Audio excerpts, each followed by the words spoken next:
Selamat sore dan salam sejahtera untuk kita semua Sobat Tani. Nah, jumpa lagi Sobat Tani di channel Petani Nusantara yang membahas tentang pertanian hortikultura. Nah, dalam hal ini Sobat Tani yaitu budidaya cabai rawit lokal Rica Jarum.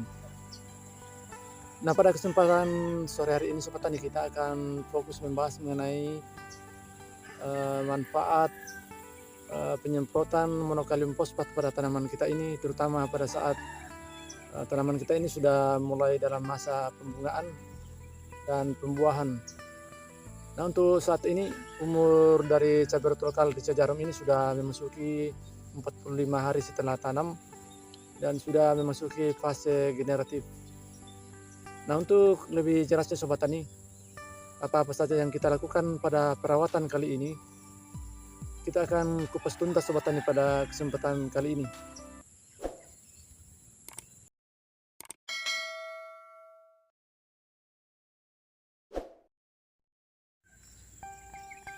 Nah, sekarang Sobat Tani saya akan mengamati tanaman kita ini yang sudah dalam masa fase generatif dan sudah dalam masa umur 45 hari setelah tanam.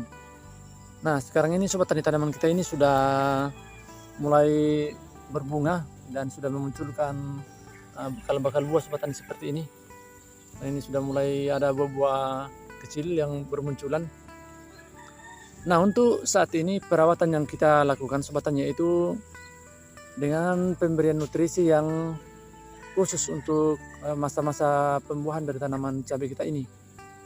Nah, jadi yang pertama Sobat Tani yang kita gunakan yaitu nutrisi untuk penyepraian, yaitu menggunakan MKP atau monokalium fosfat.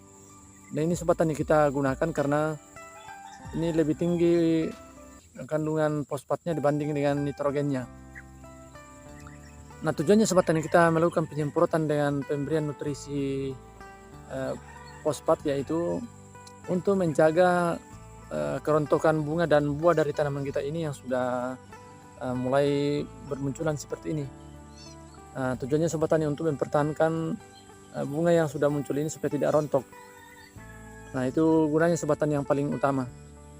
Nah, selain itu Sobat Tani juga akan melibatkan pembungaan dan pembuahan dari tanaman kita ini karena nutrisi tersebut sudah dirancang khusus untuk pembuahan tanaman kita ini. Nah, ini sangat berbeda dengan tanaman kita ini yang masih dalam masa vegetatif tanaman. Nutrisinya pun berbeda Sobat Tani. Jadi kita fokus pada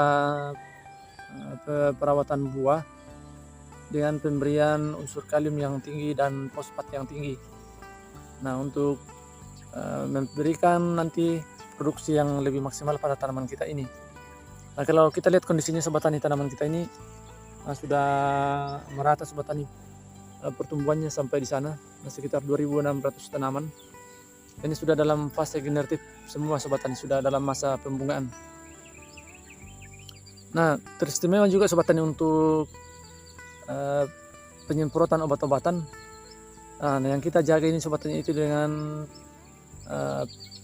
menjaga tanaman kita ini dari keriting daun, terutama pada saat tanaman kita ini sudah berbuah. Jangan sampai tanaman kita ini mengalami keriting daun karena nanti akan menghambat pembungaan atau masa-masa produktif dari tanaman kita ini. Jadi yang kita gunakan Sobat Tani untuk menjaga tanaman kita ini dari serangan keriting daun yaitu kita menggunakan Pegasus. Itu yang rutin kita berikan Sobat Tani. Kemudian kita menambahkan juga fungisida. Jadi fungisida yang khusus diberikan pada saat ini yaitu dengan menggunakan ditan. Itu menjaga bercak daun pada tanaman kita ini. Nah, seperti ini Sobat Tani kita rutin berikan, jadi tanaman kita ini tetap hijau-hijau seperti ini. Tidak ada daun-daun yang mengalami kekuningan. Nah, jadi untuk itu Sobat Tani yang kita lakukan perawatan.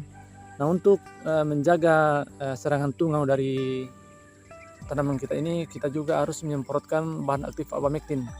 Yang digunakan ini yaitu dengan menggunakan Demolis. Itu menggunakan takaran 1 sendok makan per tangki 16 liter Sobat Tani.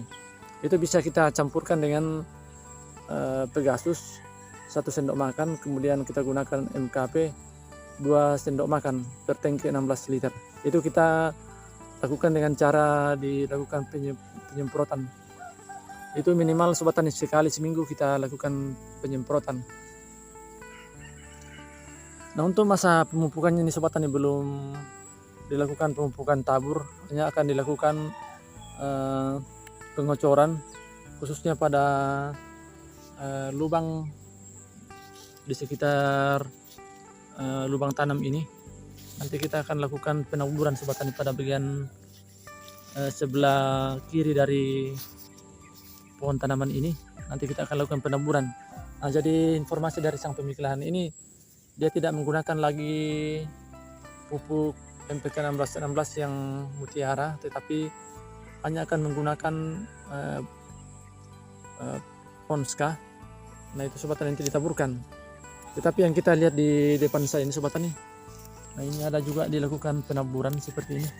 Ini bentuknya warna putih, ini adalah pupuk Jerman Sobat Tani. Ini pupuk buah, pupuk Jerman untuk meningkatkan pembungaan dan pembuahan pada tanaman kita ini. Ini baru sebagian yang larut Sobat Tani karena langsung ditabur saja pada lubang tanam. Dan ini jaraknya Sobat Tani 5 cm dari lubang tanam, kemudian kita taburkan. Nah, jadi begitu cara perawatannya Sobat Tani untuk saat ini, pada saat tanaman kita ini sudah dalam umur 45 hari setelah tanam. Nah, yang menjadi kendala saat ini Sobat Tani pada tanaman kita ini yaitu munculnya layu fusarium pada tanaman kita ini. Nah, ini berakibat karena tingkat kelembapan yang sangat tinggi pada lahan ini, karena saat ini memasuki musim penghujan lagi Sobat Tani.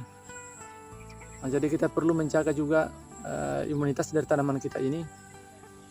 Nah, yang biasa digunakan Sobat Tani untuk menjaga imunitas dari tanaman kita ini yaitu dengan menggunakan fungisida, khususnya Amistartop. Nah, itu sangat bagus Sobat Tani untuk masa-masa pembuahan tanaman kita ini. Nah, yang penting fungisida tersebut kita jangan dulu digunakan pada saat tanaman masih dalam fase vegetatif, karena itu akan bersifat menghambat pertumbuhan tanaman ini. Nah, kita jalan-jalan lagi Sobat Tani melihat kondisi tanaman yang lain.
Nah, baik Sobat Tani, sekian dulu video dari saya, semoga bermanfaat dan menginspirasi sahabat tani semuanya dalam berbudidaya cabai di tanah air. Semoga sukses. Terima kasih. Salam Tani Nusantara.